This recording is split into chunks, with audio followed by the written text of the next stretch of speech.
Nestled along the banks of the Ohio River in the quiet beauty of Wayne County lies a town with a story as enduring as the hills that surround it, the town of Cerrito, West Virginia. Founded in 1857 with a vision of unity, progress, and freedom, Cerrito was more than just a settlement. It was a bold social experiment, carried forward by generations of proud, hardworking people. Through the decades, Cerrito has witnessed the tides of history, from early days of the Underground Railroad to the growth of the coal industry's boom to the quiet resilience of small-town life today. Each chapter has left its mark, not just in records and photographs, but in the spirit of its community. In this special interview, we sit down with local voices, storytellers, historians, and lifelong residents to explore the rich tapestry of Cerrito's past. We'll uncover the moments that shaped the town, the people who stood at its heart, and the legacy that continues to guide it forward.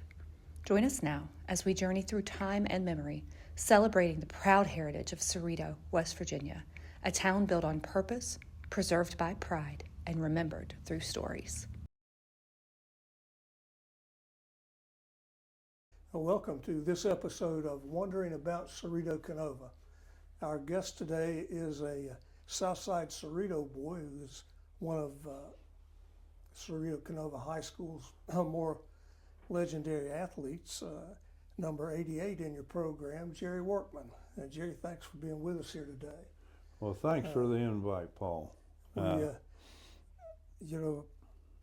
As we've done in several of our episodes, we'll kind of go through your career, Jerry, and your life in Cerrito, through at least through high school. We hope to get today. I know it's been a long career. You're one of the few people who played at Cerrito Canova who had the privilege of playing in three state championship events in three sports. Mm-hmm. But before we get into the serious part of the episode today, tell us what it was like, Jerry, when you were a young boy before high school or junior high, growing up on the south side of Cerrito. How did you get interested in youth sports? Well, first, Paul, I'd like to thank you for the rich recording and preserving the rich and celebrated history of our town. Our town has been known to be called Camelot, but for a lot of us people, children, we were really blessed to be raised in our beautiful town. Years and years ago, as an educator, we used to have a saying. It's called, "It takes a village to raise a child." Well, today I would have to say that if they had a poster child, I would be that poster child, because our village raised me, and I had mentors. Your mom and dad, Jim and Pat Billups, were early in my life, helping me become the man I needed to be. J.J. Billups, your uncle, Clyde Billups, your uncle, Bill Evans Sr. taught boxing to us to early years. As a youth, growing up out on the south side of Cerrito, ball playing was what we did. People don't realize it, but the flood wall that's over on the south side of Cerrito was our football field, and we thought that place was huge. And many summer days we spent days and days and days just playing football in the community with the likes of yourself, Bill and Steve Evans, Steve and Joe Shy, just young kids growing up. We got to the point where, as a youth, we thought that we were really good. We challenged the youth of Canova to meet us on a Sunday, and we went down there and played the Canova youth one time. I can recall some events in terms of my youthful years too. Floyd Stark Sr. was one of my first coaches, and he was my first employer. I wasn't much of a baseball player, but I tried out, and I didn't make the little league teams, but they needed someone to manage the field. So I was asked if I would want to line off the field and mow the field and take care of it every day, and I thought that was a wonderful idea. I was making $11.75 a week, and I would go to Cerrito Bank to the president of the bank, who was Floyd Stark Sr., and he would give me my money, and I would take it over and put it in my savings account.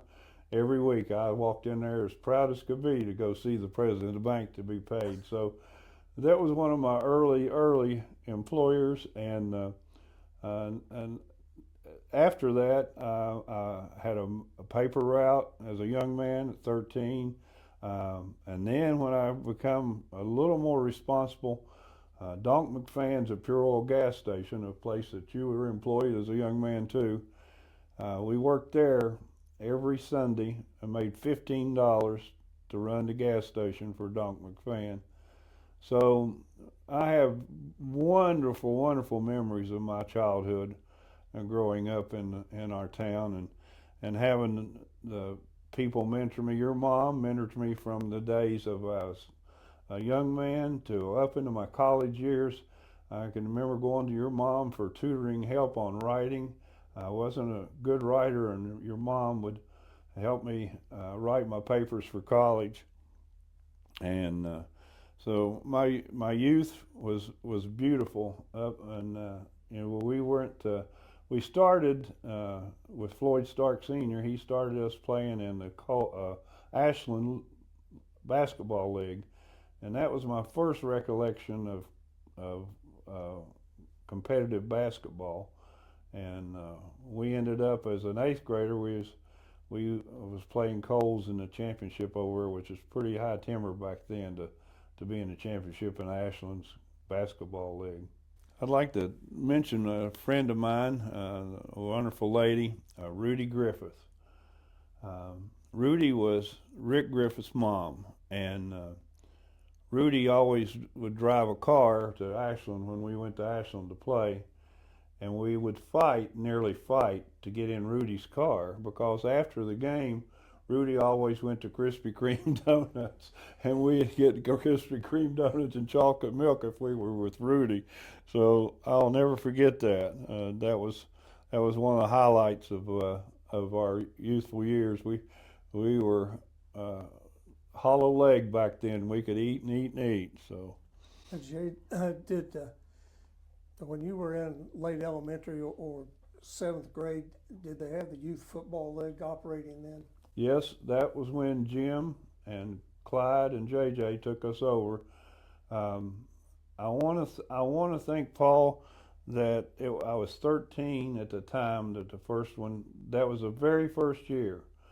Your daddy came and recruited us athletes in Cerrito, and we practiced in behind the bank. Cerrito Bank, in that big bottom there, was a place that we practiced, and we were the first in the tri-state to have a youth midget league football program. And we only played in our town. We played other teams from Canova, and eventually it developed into Buffalo, and Vincent had teams, but we were the first. We were cutting edge in terms of developing a midget league football program. So in those early years, I think there were 4 teams: red, blue, gold, and green. Green. That's correct. That's correct. And we everyone had the same place. Yes, that's right. We all run the same place that high school run. That was a big plus. And that speaks well of leaders like your dad and the people who would go to Coach Ward, and Coach Ward would say, "This is what we need to do," and they followed the plan, and the plan worked. It built the success through 4 decades of high school football for us. So. Yeah, I have no doubt that you could sit down and draw the CK playbook today. Yes. And it's been a few years since we played there. I could draw every play, and I could draw every pass play, and I could tell you who did it at certain times. We had a pass play that was the quarterback faked to the flats, and Mike Smith was famous for this play. And he faked him like he was going to throw him out in the flats, and then he would turn from one side to the other and go down the sideline, and hopefully the cornerback would commit to the flat pass, and Smitty caught one over his head in the end zone one game, and I don't remember who we were playing, but I can truly draw every play we ever run. Yes. Yeah, you know, we were really blessed to play with a group of very good athletes, and Mike Smith, of course, was one of the best. And anyone who followed CK football in the middle 1960s probably remembers the play you're talking about there. That was one of those things that today they've kind of become commonplace at the college game, but back then it was almost unheard of to make a catch like Smitty did. He did. That was a unique happening back there many years ago. Yeah. So as you progress then from youth league football and playing junior high basketball for Floyd Stark Sr., is that you by the time you were in the 10th grade, you'd moved on up, then you were playing varsity level in football and basketball. Is that correct? That's correct. I didn't go out for football my sophomore year. I thought I was going to be a great basketball star, so I skipped my sophomore year of football to concentrate on basketball. And we had some very successful years in football. I want to call it in basketball. I want to call it the glory years. And glory years were really from 1966 to 1969. This, I believe, was the most successful years for Coach Ward and Coach Craycraft during this period of time. We played in 5 state-level championship teams in the 66 through 69 school years, winning 3 state championships, 2 of them being my senior year. We won the football and the basketball championship.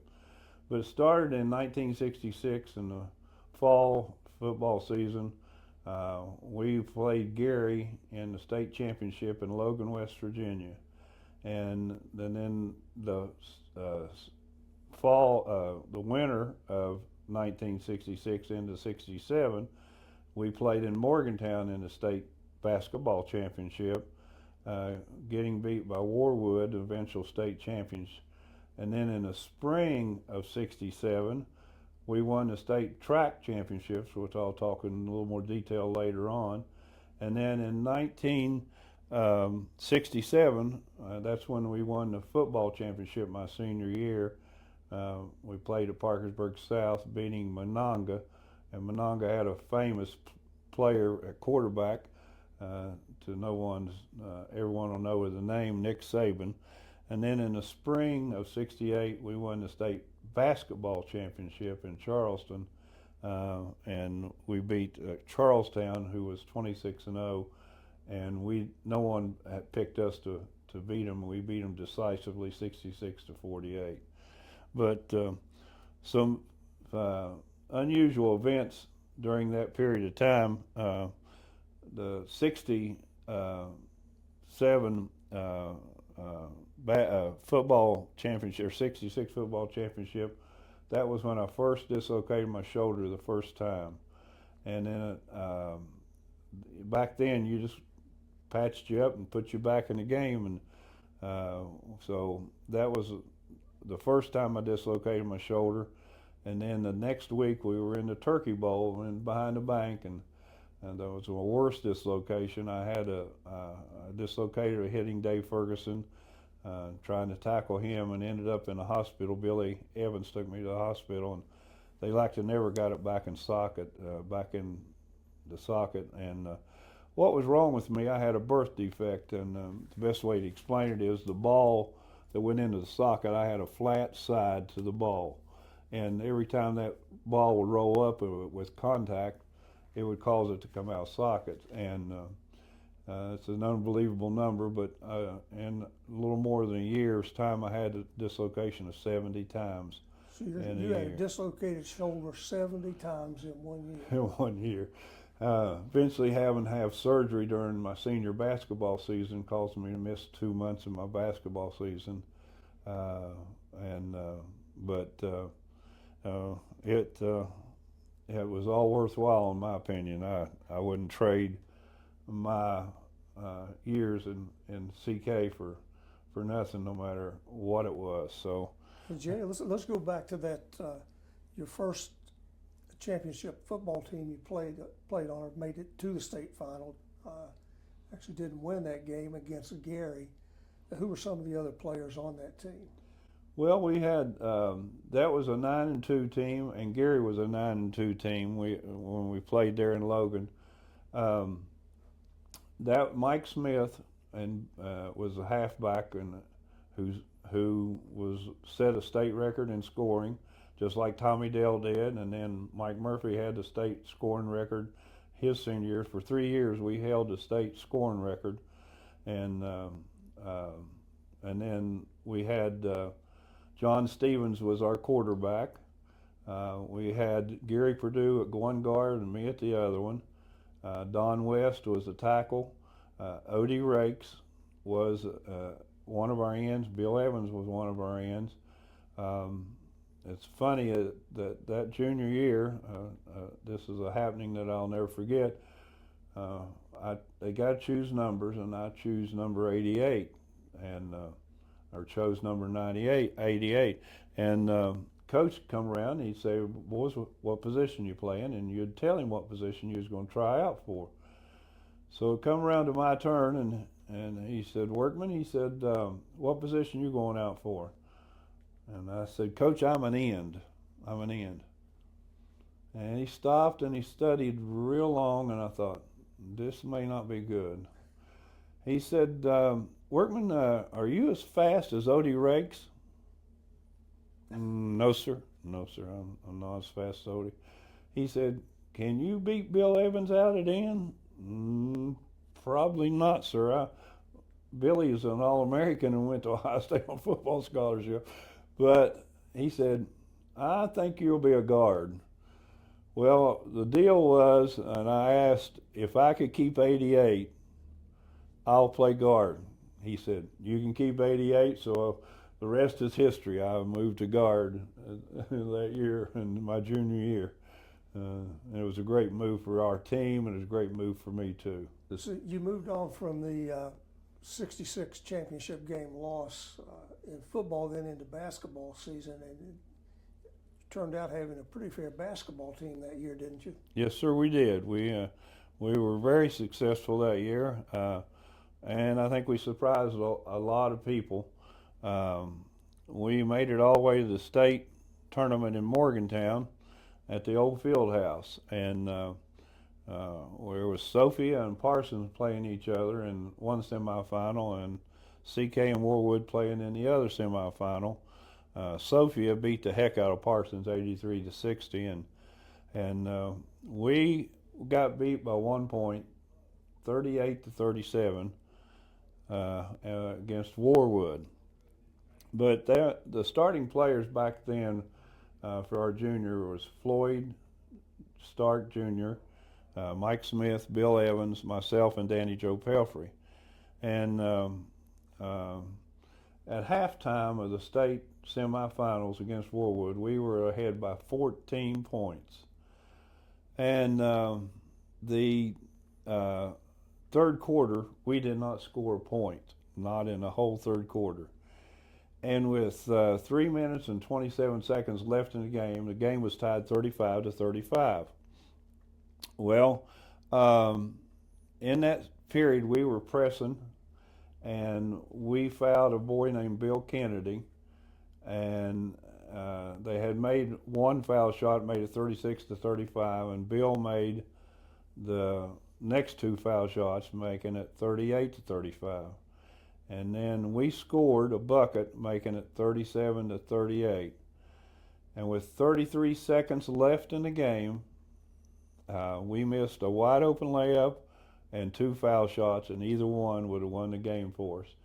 But we eventually got beat by Warwood, who eventually beat the heck out of Sophia, and missed the chance of having 3 state champions in basketball in a row, with the 68 and 69 teams winning the state championship.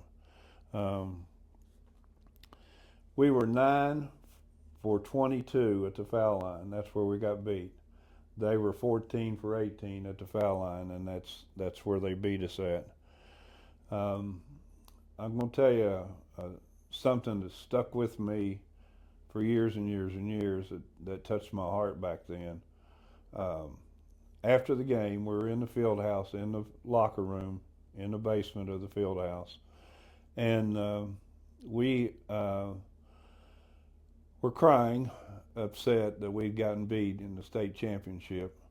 And Coach Craycraft went over and opened a window next to the Monongahela River and told us to come over in that window. He said, I want you boys to look out that window, look across that river. And it was blowing snow. I remember it just like it was yesterday. Snow was blowing, his cold air coming in that window. And he said, you see that building over there? He said, you look across that river. He said, you see that building over there? He said, now that building is a hospital. He said, people are losing limbs. Some people are dying. He said, if you're going to cry, he said, that's something you cry about. He said, you don't cry about playing in the state tournament in West Virginia, high school basketball. And his saying that he gave us at that time is embedded in my mind. He says, I felt sorry for the man who had no shoes till I saw the man who had no feet. And to this day, when I'm having rough times, I lean on that, because there's always someone that's in worse shape than you if you'll look around. It'd be fair to say that in addition to teaching you the X's and O's of basketball, that Coach Craycraft imparted a good many life lessons also. Oh yeah, one of his favorite sayings was, 2 wrongs don't make a right. And I can promise you, as an adult and as a man who was raised by mentors like your dad and the Billups family and Coach Ward and Coach Craycraft, those are what brought us young men into manhood and brought us up the right way. So coming off of 2 state championship appearances that year, Jerry, move on into the spring. And tell us about track season. Well, the state track was a surprise to everybody. Jerry, let me stop you there for a second. How did you have a track team when you didn't have a track? We didn't have a track. We didn't have a jumping pit. We didn't have a shot put platform.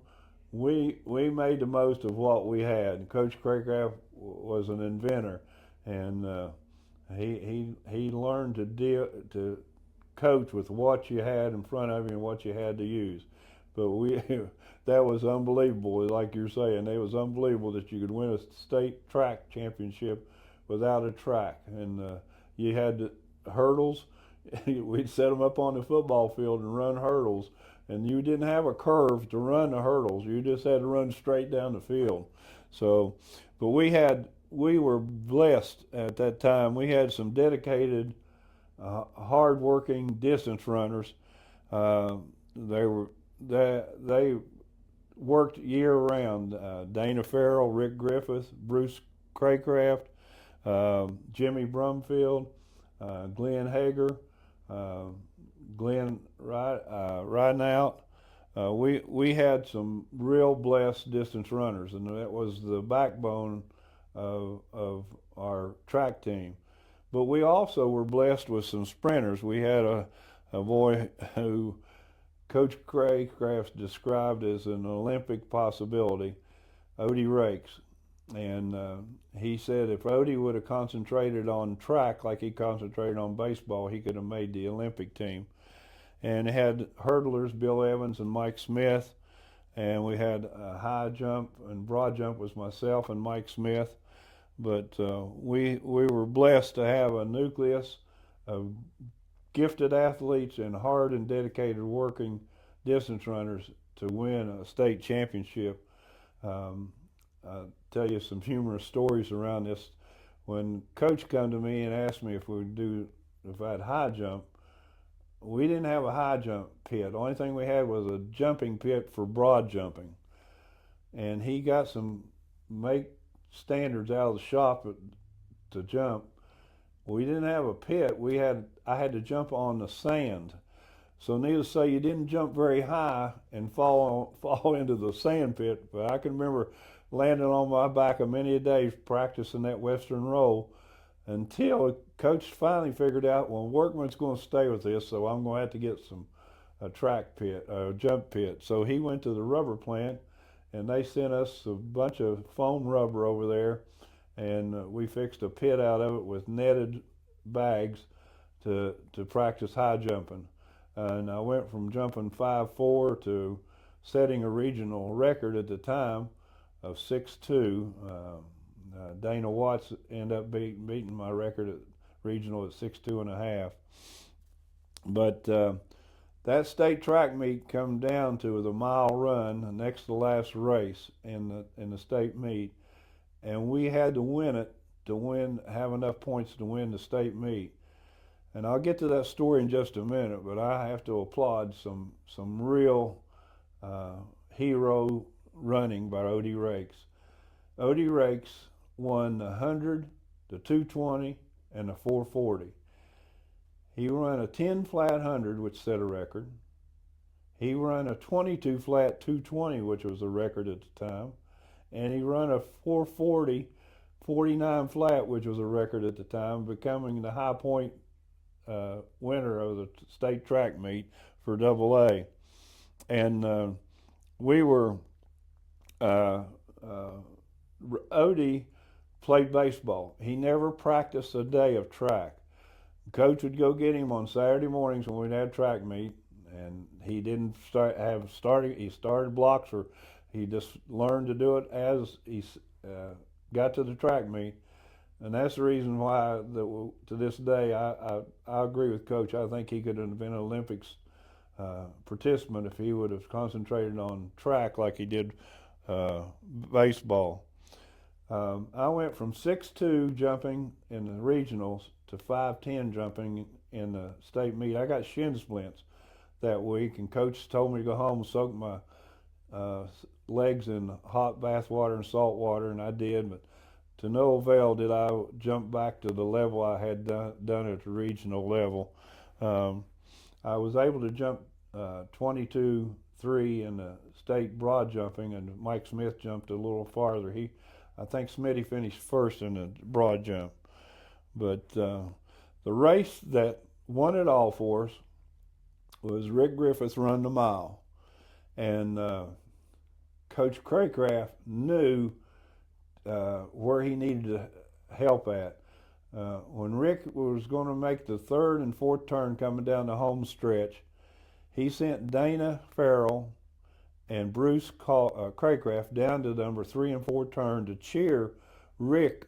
And when he got down there and he's getting in that third and fourth turns, the monkey was getting on his back.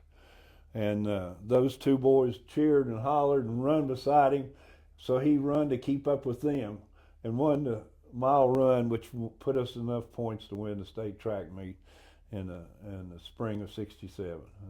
That was tremendous. The state track rules at that time prohibited the coach from standing down on the fence during the mile run. That's right. You had to stay in the stands. Exactly. Yeah. So more than one way to skin that cat, I guess, at that meet. Yes. So you've now, the last 3 sports you participated in, you wound up in a state tournament. Yes. A state championship, actually. Yes. So that takes us to the football season of 1967, a team that in most conversations is included as one of the top 2 teams of all time at Cerrito Canova. Who were the star players on that team, Jerry? Well, we had 5 captains in '67. Myself and Bill Evans, Danny Joe Pelfrey, Mike Gibson, and Mike Murphy were the 5 captains of the team. And we ended up winning that state championship at Parkersburg High School. We were 11-0, and as I said just a minute ago, we beat Monongah, who was 10-1, and their star quarterback, who was a junior at the time, and Monongah ended up winning the single A the next year. The quarterback was Nick Saban, and we won that game 47-13. And in that game, the two ends were Billy and Danny Joe. The tackles were Steve Evans and Mike Bocook, John Bocook. Guards were Mike Webb and myself, and Dale, I won't think of Dale's last name, but Dale was the center. In the backfield, we had Davey Hyde at quarterback, was an excellent quarterback. And we had Mike Murphy, who won the state scoring championship, just like Mike Smith and Tommy Dale had. And we had Mike Gibson, who was the strongest person there was on most football fields, even when he went to college. Mike Gibson dedicated himself starting his junior year to lifting weights. And every day that we was in the gym practicing basketball, he was in the basement lifting weights. And Glenn Aggins was our wingman that played right half. But we were a group of kids that, now Billy Evans was a blue chipper, but the rest of us were just ordinary kids who were hard-nosed football players and would not be outdone. We just would not accept defeat. But Billy, who went on to Ohio State as a blue chipper, was the best player on the field and one of the best players in CK's history. We won that game 47-13. That was at the time the largest difference in the scores to any team that had ever played in a state championship. And the funny things along the path that year, we opened up with Huntington East and beat them 13-6. And Billy got knocked out in the opening game. And Billy went to the Huntington East side. When he got knocked out, they had to send him back across the field to our side. But he come back in the game just like I did. When you got hurt, you just come back in the game and kept playing. I guess the concussion protocol back in those days was not stringent. No, it was not. No, it was not.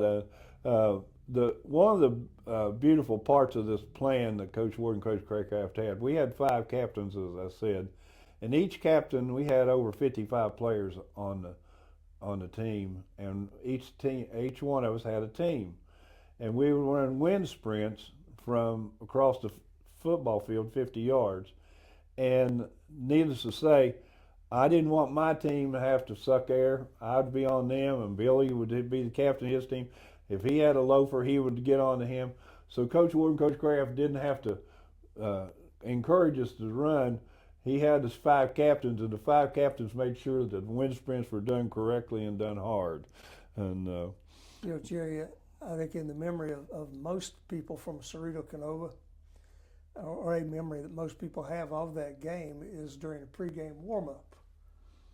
And as CK was getting ready to start the game, we looked out, or those of us who were on the field looked over and thought, oh no, we've just lost the game because JerryWorkman's shoulder's out of place.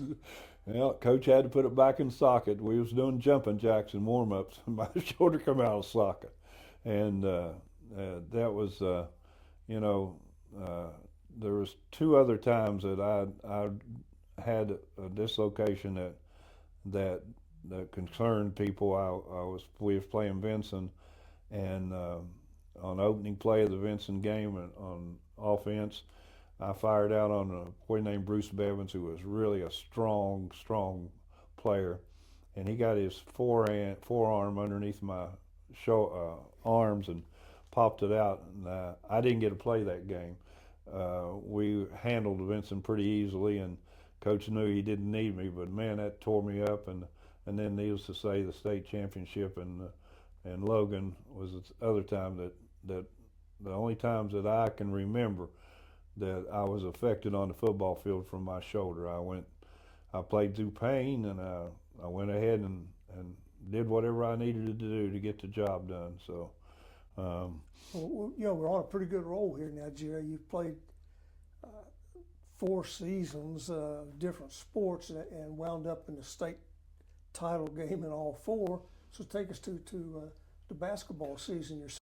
well, before we do that, I'd like to mention we had the most prolific offense maybe in the school's history. We had over 400 points on offense in our senior year. We averaged 36.4 points a game, and we held teams to 7.8 points a game, which is unheard of. There's only 3 teams that scored in double figures on us. Seth scored 19, Buffalo scored 14, and Monongah scored 13. So we were statistically, we led the tri-state in most every category. And like I said, Mike Murphy was the state's leading scorer at that time. I'd like to comment about a humorous trip that Danny Joe and I went on. Danny Joe and I went to Eastern Kentucky, and he had a famous coach down there named Roy Kidd. And Roy Kidd invited Danny Joe and I down there. Well, it come a terrible snow. When Danny Joe and I should not even travel down there, but this is the first recruiting trip we'd ever been invited on. And so Danny Joe borrowed his dad's station wagon, and we went down to Eastern Kentucky, slid off the highway, and had to have a tractor trailer pull us back on. But we made it down there. That night, the coaches took us to the dorm. We went out to a dance that night. We were being treated, big time. And the next day, we got to meet with Coach Kidd. And Coach Kidd said, you boys, you all like to come down here and play for Eastern Kentucky? Yeah, Coach, we'd like to come down here and play for Eastern Kentucky. He said, well, what's that Evans boy going to do? Said, is he committed? Said, if you could get that Evans boy to come down here, we'll give you boys a scholarship too. Shoot. So that was one of the highlights of that my senior year. And then the other one was Billy went on a recruiting trip, and best I can remember, it was to Davidson. And you had blocking partners back there, and Danny Joe was my blocking partner, and you guys that played football will know how this goes. And every day, every practice, you went through blocking, right shoulder, left shoulder, tackling, right shoulder, left shoulder, and as that's part of your warm-up with the isometrics. And so Billy was gone, and there stood Mike Gibson, the strongest kid on the field, a lot stronger than the rest of us. And Coach Ward come down through there, and he said, Gibson, you don't have a blocking partner. And Gibson just stood there, and he said, Workman, he said, you get over there and block with Gibson. Well, I didn't want to because I knew it was going to be tough. So he moved me over to Gibson, and Danny Joe got another one. And Coach Ward comes down the line, hut, which means you fire out, hut, next one fires out, and hut. Here comes to my turn, and I fire out on Gibson, and I almost go to my knees. He's so strong. And you know what happens, fellas? Coach Fox right up and says, Workman, is that the best you can do? Oh, man, I'm furious. I'm JerryWorkman, and he didn't move. So I get back down to my stance. Coach hollers hut again. I fire on Gibson again, and I'm telling you, if he moved, he didn't move much. And Coach Ward says, is that what you're going to be satisfied with? Well, the third time I hit Gibson, I told him on the second go-around, we're going to fight if you don't move. So Gibson moved, but he didn't have to. He could have held me there all day. But Gibson was a strong old boy, I'll tell you that. So, and yeah, the basketball championship in the spring of '68 and winter of '68 was a blessed time for us. It was a very difficult time in my athletic career at the time. I think it was December 14th, I had to have shoulder surgery. Like we said, my shoulder had come out of socket many, many times, and I would go to sleep at night, and if my shoulder was on my pillow and my arm wasn't, it would slide out of socket, and I'd have to holler for help. Daddy would come in there and help me get up so it'd get it back in I could put it back in the socket. But it got to the point where I couldn't sleep at night, and so we determined that if I had any future in athletics, I was going to have to get my shoulder worked on. And so on December 14th or so, I had shoulder surgery, and I was in the hospital for 2 or 3 days.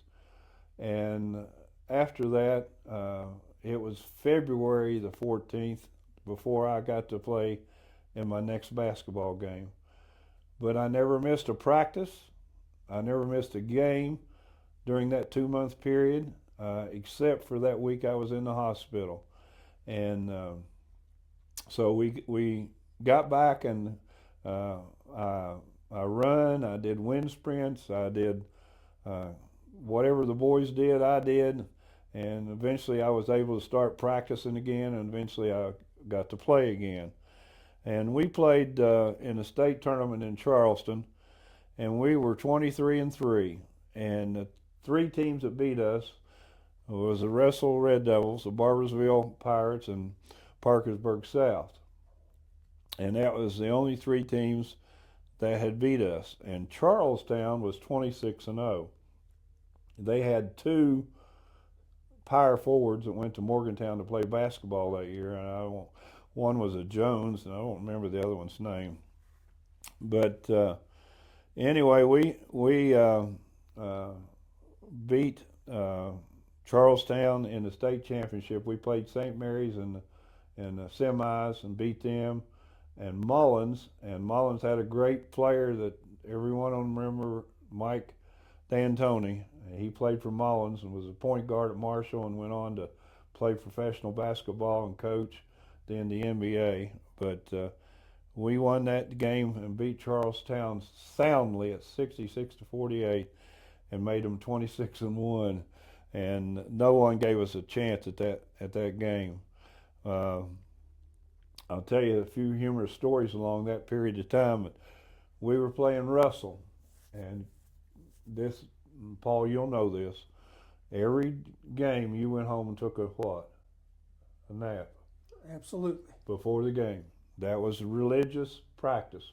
Coach, in football season, we took a nap in the gym after we got dressed. We laid down. He didn't have us jumping around and hollering. He had us laying down on the floor, and that's what he did in basketball. Well, we were playing Russell the last game of the season, and I overslept. And when I got to the gym, they were on the gym floor. I can remember going in the back door of the gym, running downstairs, getting my uniform on. When I got back upstairs, they are already in the huddle. And Johnny Stevens was starting in my spot, and Coach Craycraft looked at me like, I want to know where you've been. Well, Coach, I promise you, I overslept. I went home and did what I was supposed to do. I took a nap. He said, check in. So I checked in. And so the first play was for me to pop out to the top of the key and swing the ball. I was not a shooter. I was not a person who was supposed to be shooting unless I was underneath the basket. But when I popped around the top of that key, I was wide open, and I throwed the ball to the basket.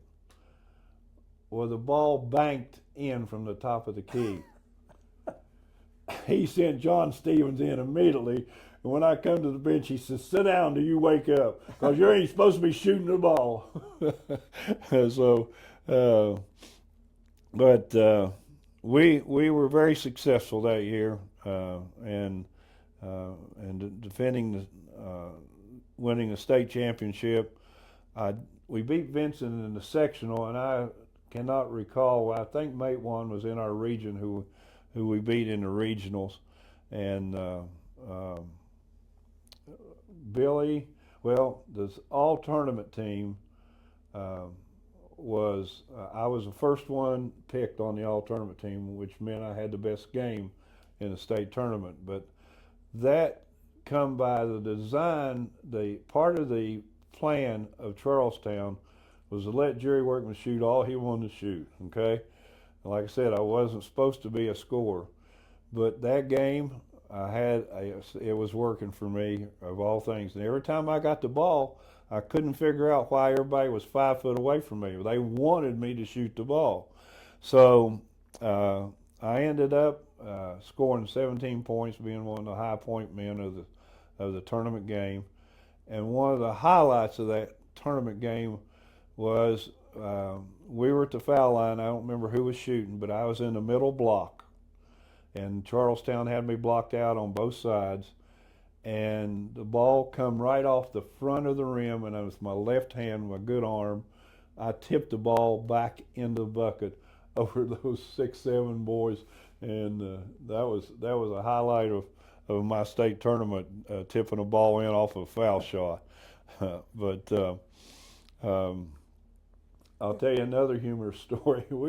We drove up and back the first when we played St. Mary's, okay, and come home, and we had a couple days to wait for the state championship. And Coach Ward and Coach Craycraft contacted the SSAC and wanted to know why we couldn't stay up in Charleston. They had a rule of so many miles, but anyway, they got us a chance to stay overnight prior to the state tournament. And we stayed at a place called the Holly Hotel, okay? The Holly Hotel wasn't the best place in town, the easiest way I can say this. Well, he was assigning rooms to us, and Coach Craycraft sent me and Billy Evans to our room. And when we got up to our room, our bed was in a cubby hole. It was, I want to say, a 3/4 bed, not quite a full-size bed.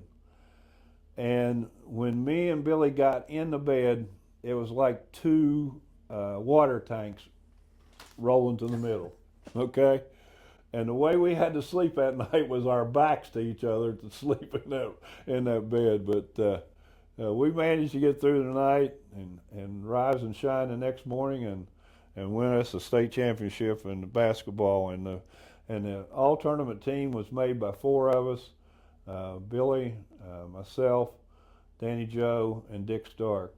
And I want to give Dick an attaboy.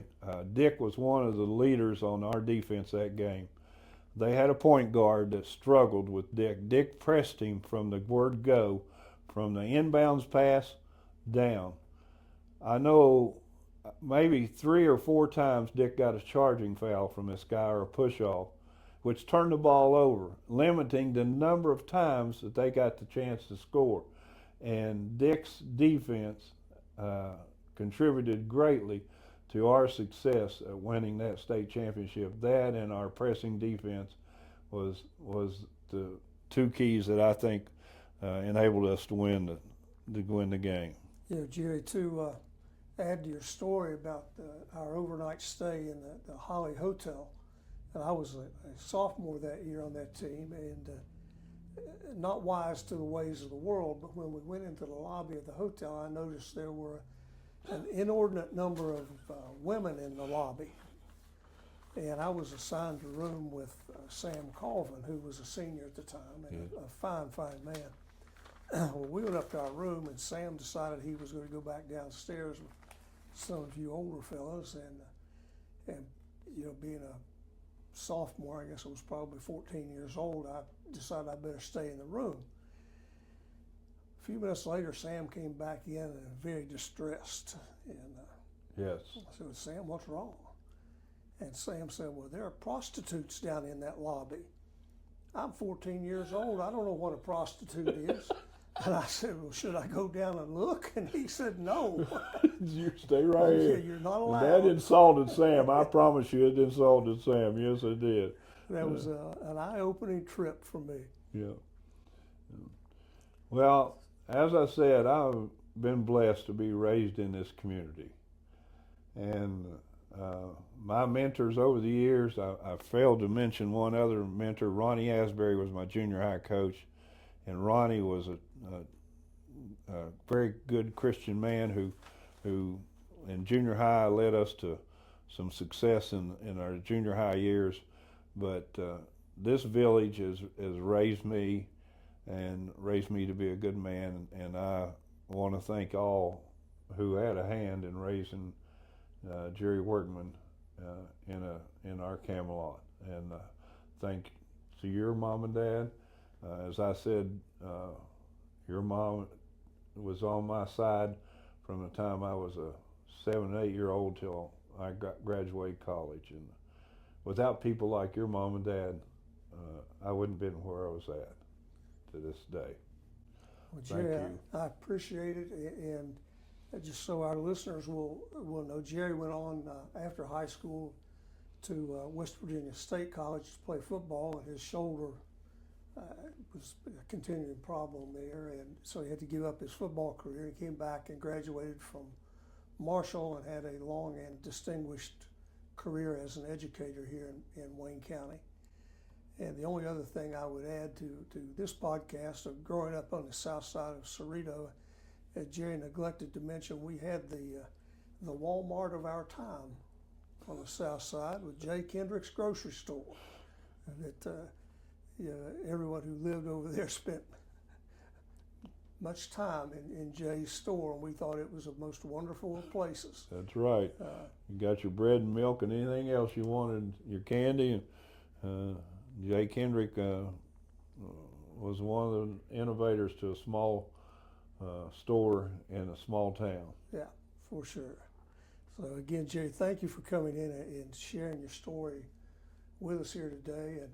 And I have to add this, and I'm sure it's it may have already been mentioned in another podcast episode, but at Cerrito Canova over the years, Coach Carl Ward was asked numerous times who were your best football players, who were the tough boys that played for you, and the two that are kind of synonymous with excellent football players and tough boys were Dave Ferguson and Dave Lucas, who played guard at CK,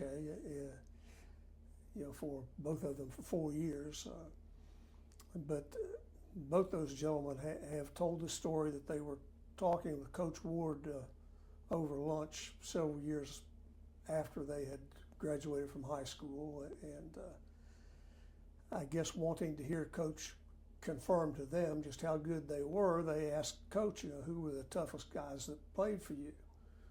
And Coach told them, well, you two would be certainly up there at the top, but the other fellow that I would rank up there in that top tier with you was JerryWorkman. So, Jerry, that's about as good a compliment as you could get from Carl Ward. That's right. A man didn't handle compliments very often. No, he didn't. No. So, Well, thank you very much, Paul, and thank you for preserving a rich and celebrated history of Cerrito and Canova. I appreciate what you're doing for us. good deal. Thank you, Jerry. Thank you.